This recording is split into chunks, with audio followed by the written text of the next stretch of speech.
Tenemos en línea ahora a Jorge Urquiza, que es excombatiente de Malvinas, enfermero en el buque General Belgrano. Hola Jorge, Nico Yacoy en FM Concepto, buen día, muchas gracias por atendernos. Hola, buen día. Nicolás, ¿se llama usted? ¿Nicolás? Nicolás me llamo, sí.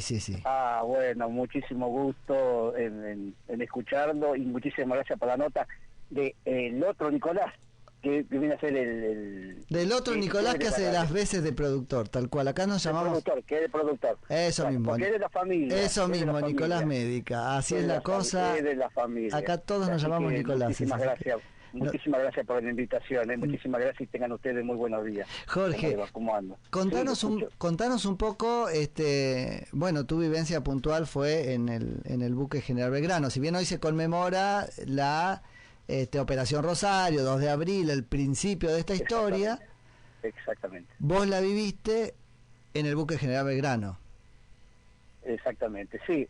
Yo estuve a bordo del crucero. Ante todo, primero, un saludo a mi prima Sandra Gioppi, que es la mamá de Nicolás. Bien, bárbaro. Ahí están la familia, quería saludarlo en vivo si me está escuchando. Seguramente que sí. Yo estoy viviendo en Chamical, provincia de La Rioja. En este momento estoy en un departamento de la provincia de La Rioja que se llama Olta, donde acabamos con otros veteranos de guerras, amigos, camaradas de la guerra, de Chamical, y recién salimos de la escuela. Y bueno, yo estuve en el crucero General Belgrano, que zarpó un 14 de abril, rumbo desconocido hacia el Atlántico Sur, y en plena navegación, a los 2 días, nos dan a informar que íbamos a encontrarnos posiblemente con la flota de mar en un conflicto bélico posible guerra. Jorge, ahí ya me estás dando un montón de datos para ayudar a entender, ayudarnos a entender. ¿Qué es rumbo desconocido? Y esto es una práctica común en los buques o cruceros militares. Uno puede zarpar sin saber a dónde. Exactamente. No, en ese caso, en esta situación que se estaba viviendo de la guerra de Malvinas, que comenzó, como bien lo decía vos, que hoy se conmemora, o sea, el 12 va a conmemorar la Operación Rosario, mañana, el comienzo de la guerra, pero 14 días después, zarpa el crucero General Belgrano con rumbo desconocido, porque hasta ese momento nosotros, al menos yo que pertenecía a la Escuela de Sanidad Naval, no sabíamos que íbamos a una guerra, no se hablaba de una guerra, no había olor de guerra. Claro, yo pertenecía, porque la mayoría de la gente que nos está escuchando puede haber algunos del crucero General Belgrano y sabe de lo que yo estoy hablando, porque la mayoría viven en Puerto Belgrano, Bahía Blanca, en Buenos Aires. Pero yo particularmente, que era de la Escuela de Sanidad Naval, mi idea tenía de que estábamos en guerra, primero y principal. No había movimiento militar ahí en la Escuela de Sanidad. Está muy pegada a la flota de mar ahí en Puerto Belgrano. Cuando llegamos al crucero me encuentro con un semejante mole que tenía como 2 metros de largo, no sé si tenía como 5 o 6 pisos de altura, muchísimos cañones, alrededor de 60 cañones tenía el crucero General Belgrano. Y bueno, cuando estábamos en plena navegación... No, 2 metros de largo, no, mucho más, o sea, no sé. No, 2 cuadras de largo. Ahí está, 200 metros, sí. Claro, 200 metros, sí, 200 metros. Si dije 2 metros me equivoqué. No, pero yo para que tengamos una idea, porque era efectivamente enorme. 200 metros, 200 metros, 2 cuadras tenía. Era impresionante, gigantesco. Para nosotros, que primera vez que yo lo veía, era gigantesco. Y bueno, cuando zarpa, al día siguiente, a los 2 días más tardar, nosotros nos avisan, nos dan a conocer, el comandante, capitán Navío Bonzo, ya fallecido, que íbamos a un posible conflicto armado y a encontrarnos con la flota de mar británica. Inglesa. Estábamos en guerra por la recuperación de la soberanía o mantener la soberanía de nuestras Islas Malvinas. Como todos sabemos, es nuestra y nosotros teníamos que mantener la soberanía. Después de lo que se había hecho Operación Rosario, con la muerte del capitán Giachino, y entre otros que ya estaban combatiendo, mientras nosotros estábamos navegando rumbo a Malvinas.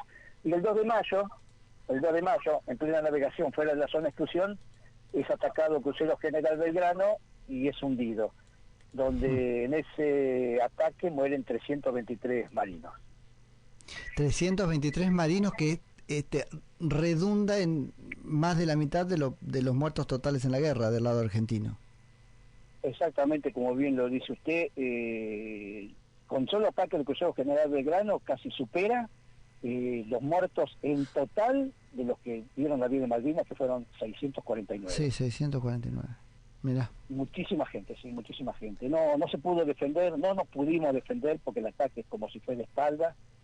Muchos, por no decir todos, de la familia de los deudos, la familia de los muertos, lo tienen como crimen de guerra y siempre reclaman justicia como crimen de guerra, porque en realidad el crucero estaba fuera del radio que habían radiado los británicos para el combate y fuera de la zona de exclusión, y estando navegando el crucero como yendo para el continente, a Ushuaia, fue atacado igual. Uh-huh. Pero bueno, estaba yendo ahí, pero es cierto, esto es un argumento que siempre se esgrime. ¿Nos contás, Jorge, cómo fue un poco eso del momento? Porque acabas de decirme por teléfono, estando acá, habiendo sobrevivido, lo hundieron. O sea, ¿cómo se vive eso y cómo se sobrevive a una situación de hundimiento? Claro, eso, como estaba diciendo hoy, es cierto. Era gigantesco, era algo inmenso, 2 cuadras, 60 bocas de cañón, tenía también armamento de misiles, de corto alcance, también estaba provisto de misiles, estaba reacondicionado el crucero, a pesar que era de la Segunda Guerra Mundial, estaba recondicionado para seguir viviendo en la Armada y seguir siendo utilizado, en este caso, en los cuales se utilizó para una guerra. O sea que era temido el crucero. Fue hundido el 2 de mayo, y era increíble ver semejante mole en puerto y hundirse, ¿no? Casi cumpliendo una hora, porque fue a las 16:55, y a las 6 de la tarde ya no estaba en el mar, en la superficie del mar, y fue hundido a profundidad del Atlántico Sur.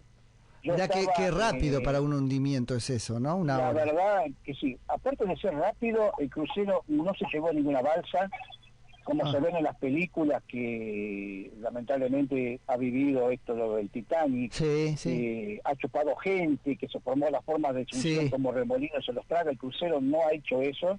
Okay. El crucero se acostó en la zona de babor, donde tenía la herida más grave, que fue en la sala de máquina. Ahí fue la herida fue mortal del crucero, ahí donde ingresaba toneladas y toneladas de agua. Claro.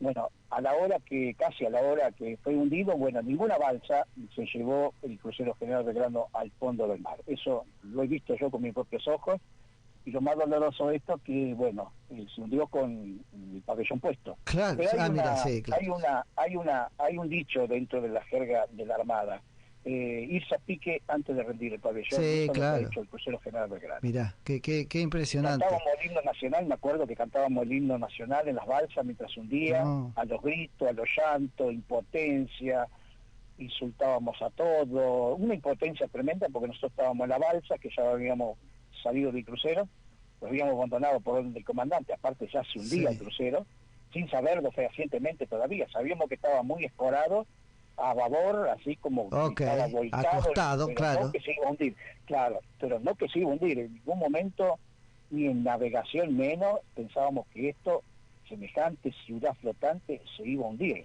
Esto fue un torpedo, Dos torpedos. Que es tan grande, estaban lejos de la zona donde vos estabas, porque he hablado con otros tripulantes que estaban más cerca, que vieron ese semejante hueco de hierro incandescente.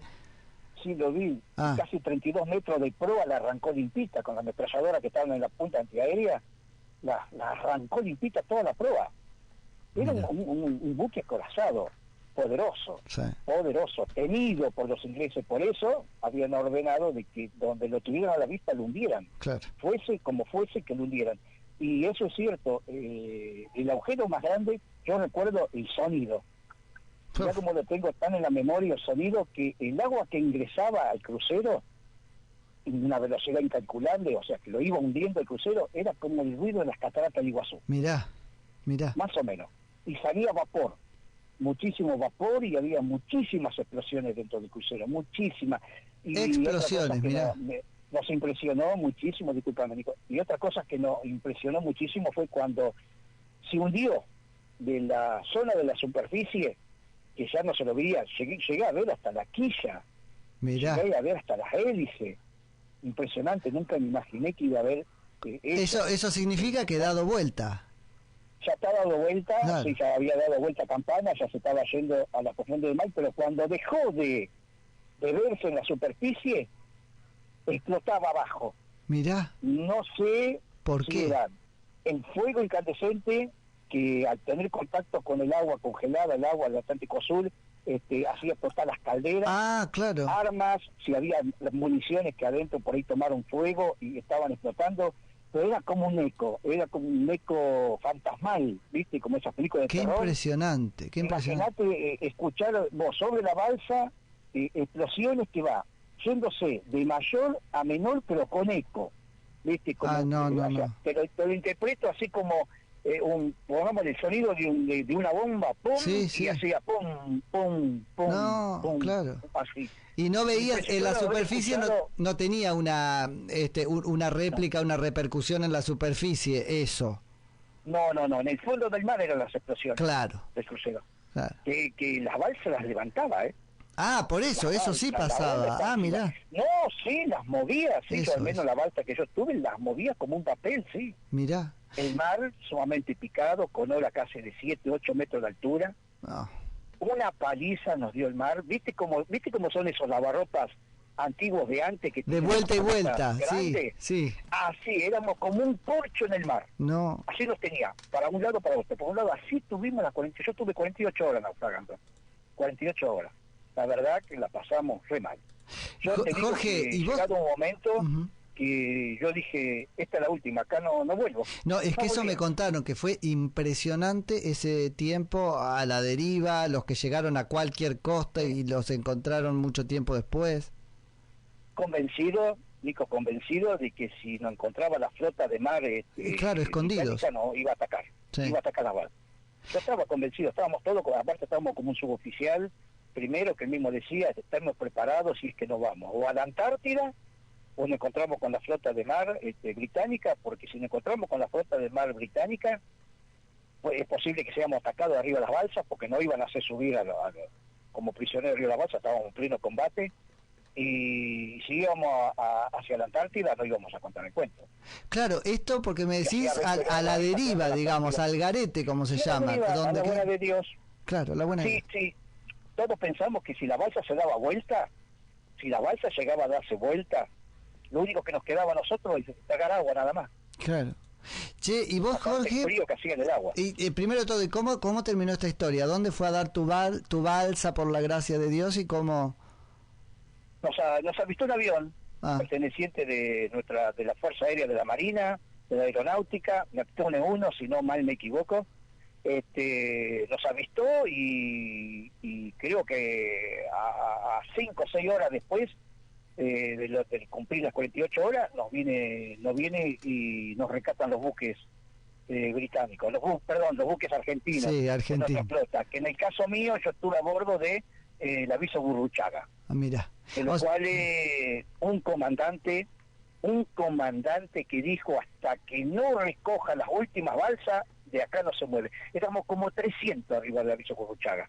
Sí. Tiene capacidad como para 60 hombres, 70, éramos como 300 arriba del aviso Gurruchaga. O sea, el comandante dijo, hay que rescatar todas las balsas posibles. O sea, con el riesgo de hundirse el mismo buque, darse vuelto, ser atacado por el mismo submarino que nos atacó a nosotros, el comandante dijo, acá hasta que no recoja la última balsa, y no nos vamos. No nos vamos. Y Bien. Es lo que hizo el comandante del aviso Gurruchaga. ¿Y todas las balsas estaban ahí o algunas fueron a dar a la costa y permanecieron en ese lugar? Porque he escuchado historias de ese tipo, pero no sé si provenientes de Crucero General Belgrano.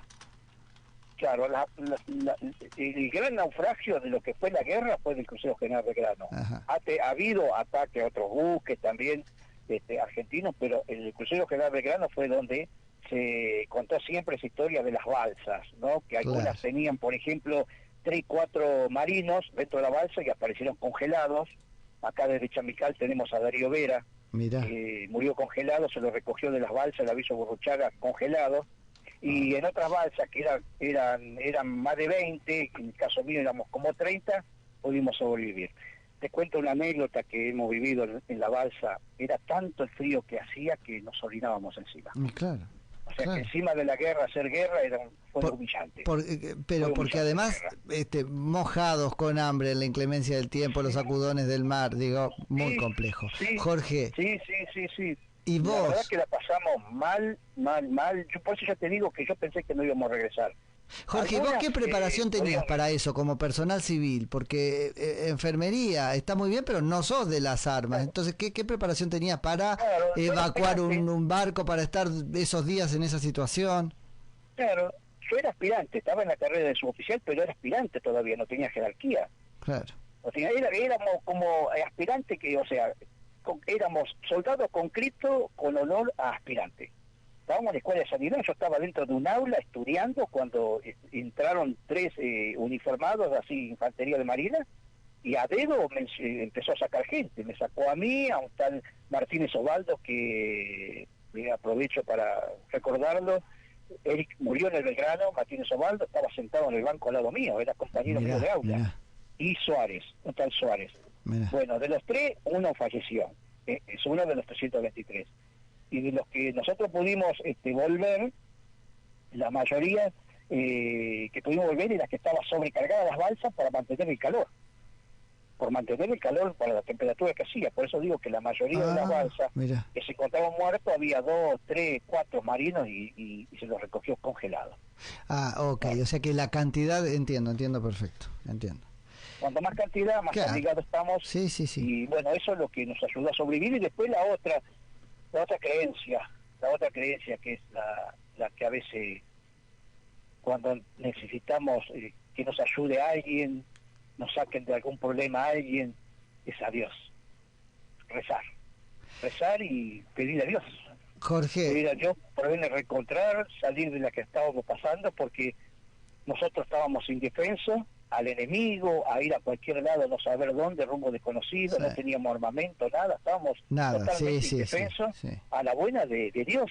Sí, totalmente. Así que viendo ahí Dios nos salvó la vida a todos. Jorge, te agradezco. Sí. Decime. No, que Dios nos dio la vida a todos. Y después quiero agregar, ya por último, si me permitís, Nicolás. Claro. Lo más duro que hemos vivido los que volvimos de la guerra, en mi caso particular, fue la posguerra. Claro, bueno. Después de lo que se vivió, el hundimiento, en el caso mío, el hundimiento que yo general Belgrano, que casi al mes pude ir a ver a mi familia, pude formar un hogar y la verdad que la pasé re mal. Sí, eso es una deuda, bueno, por eso también hacemos un poco mal en hablar de estas cosas solo este día y qué sé yo, pero por lo menos este día, ¿no? Porque es una deuda, se gusta mucho decir deuda de la democracia o lo que sea, pero es una deuda del país, ese destrato, por no decir maltrato, ¿no? En general a los veteranos, eso está mal. Llegué, lo quiero decir, que no es ninguna deshonra, llegué a ser cartonero. Mirá. ¿Viste cómo cartonean ahí en la capital federal de Buenos Aires? Que vos seguro que lo has visto. Bueno, yo he estado con las medallas puestas después de volver a la guerra cartoneando, porque nadie me daba trabajo.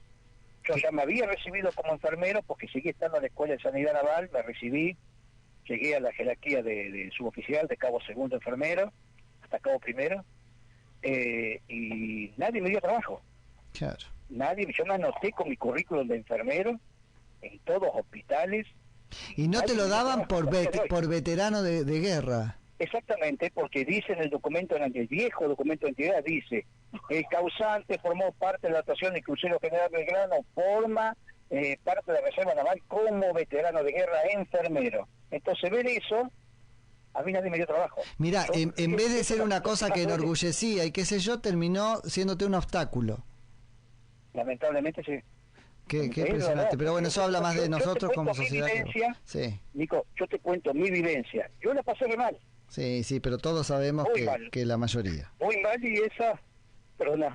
Sí, Jorge, pero te entiendo. Esas son las cosas que nos duelen, ¿viste? Me imagino. Que a veces no se ve que reconocido ni no se tienen en cuenta.